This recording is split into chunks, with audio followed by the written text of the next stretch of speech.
Chanel and this is toDIYfor. So this week I decided to show you a very simplistic way that you can create an over the toilet shelf. So I didn't want to actually put any shelves in the wall because I'm trying to avoid doing holes at all because I am a renter, which is normally a rule.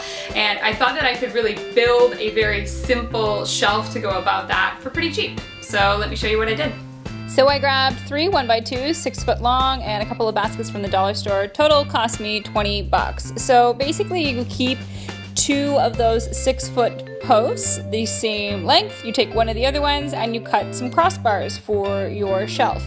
Now basically this is going to really vary depending on your space, how many shelves you want. I chose to have 2 and I made sure that this would fit and tuck nicely behind my toilet. It provides it a little bit more stability as well so the shelf doesn't lean forward, it leans up against the toilet. Anyways, once you've combined all of those pieces in a little grid like I did here, I then screwed in a couple of screws in the front, leave them hanging out a little bit, and then that way you can hang your shelves on it like I'm showing you here. Decorate it as you please. I used some fake plants in my bathroom because I have no window, and this is actually a previous DIY. I'll leave that linked below for you. And it just screwed into the back because the side pieces there were made with wood.